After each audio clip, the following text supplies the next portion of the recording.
Hey, what's going on, everybody? We are out here at Pleasant Grove Baptist Church Cemetery in Ronda, North Carolina, just outside from North Wilkesboro, like the Speedway is just right over there. And we're here to visit a legend in auto racing and NASCAR. We're here to visit Junior Johnson. Now, if you don't know about Junior Johnson, you're going to find out more about him and his life here in just a minute when I start telling you all that stuff. But he was very influential in auto racing and NASCAR, and he brought a lot of things to the sport. I mean, he was one of the bootleggers. Like, he's an original guy, right? So if this is your first time here, welcome. I hope you enjoy the video. If this isn't, I hope you enjoy the video as well. I'm going to start talking about Mr. Johnson and his life.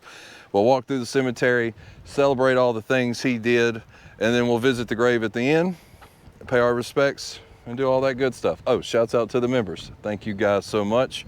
Can't thank you guys enough. So with all that being said, let's get this thing going. It's a bit windy out here today. Normally the microphone does good, but just in case. So Johnson was born in Ronda. I hope that's right. I mean, the redneck in me wants to say Ronda, but if it's not, feel free to let me know. Ronda, North Carolina. His family is of Scott descent, and they settled in the foothills of these North Carolina beautiful mountains in the 18th century. Johnson's family was involved in the whiskey business before he was born. His father, a lifelong bootlegger, spent nearly 20 of his 63 years in prison, as their house was frequently raided by revenue agents. Junior was arrested, and he also spent 1 year in prison in Ohio from 56 to 57, having his own illegal steal, although he was never caught in his many years of transporting bootleg liquor at high speed. Kind of made him ready, for the sport, right? In 55, Johnson began his career as a NASCAR driver. In his first full season, he won 5 races and finished 6th in the 55 NASCAR Grand National point standings. And in 58, Johnson won 6 races that year. 59, he won 5 more Grand National races, including a win from the pole at the 59 Hickory 250. His first Speedway win came from, winning that oh-so-precious Daytona 500 in 1960. Johnson and his crew chief, Ray Fox, were practicing for the race, trying to figure out how to increase their speed, which for them was 22 miles an hour on average, slower than that of the top cars in the race. So during the test run, a faster car passed Johnson, and he noticed that when he moved behind that car, his car sped up to keep up with the car in the slipstream of it, right? So Johnson was then able to stay close behind the other car until the final lap of the test run, when he used the slipstream to Ricky Bobby slingshot engaged and went around the driver.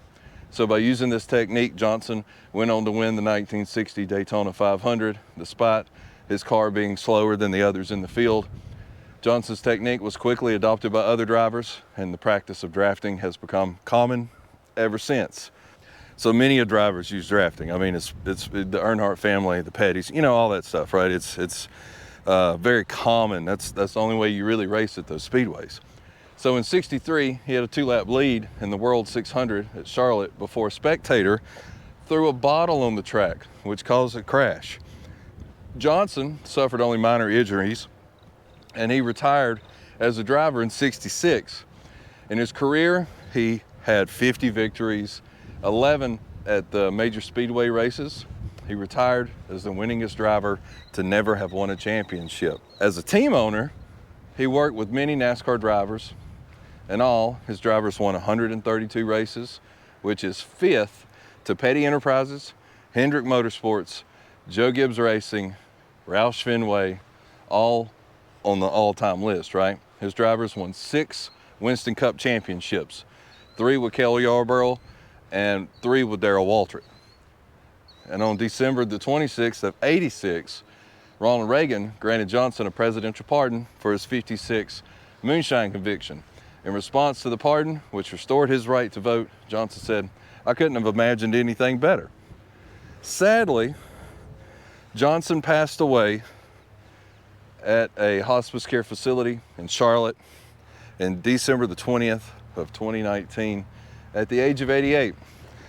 Alzheimer's gosh, man, that's one of the, they all suck, but man, Alzheimer's and dementia, like it's out of your control, right? So here we are. This is the whole lot of through here, but we got to go to this Johnson right over here.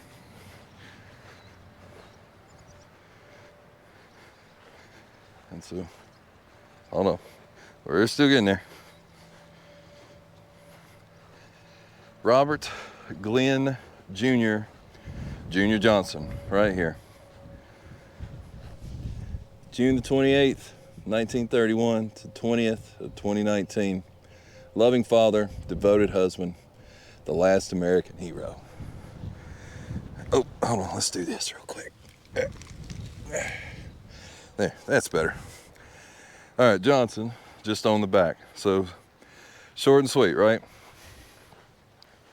I do hate that y'all don't have smell-o-vision today because this church and the cemetery is surrounded by cow pasture. And with this wind, it's beautiful. All right, so there's Fred, by the way. Fred Johnson, right there.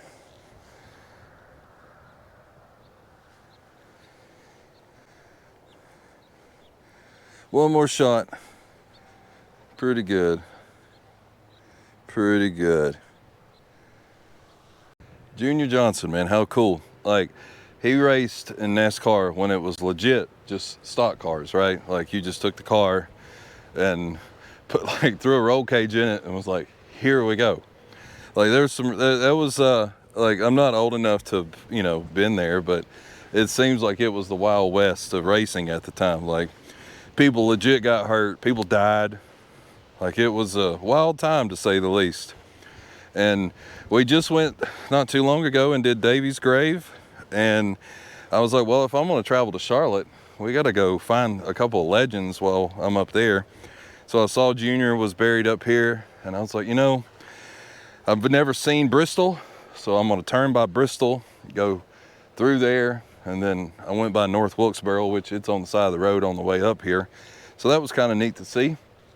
And we got to pay respects to one of the legends of NASCAR. I mean, auto racing in general. Now, I know, like, it's one of those, like, you don't want to say he cheated, but it was like you bend the rules, right? Like, he was one of those that always found a way around something, which I always liked. That's cool. Like, I think Junior said, if your crew chief's not cheating, he's not doing enough to, like, win you a race. Like, the rules are there to be broken, especially in racing, which is weird. Like, when you look at something like baseball, like with the steroid era, like, those people are shunned because they cheated.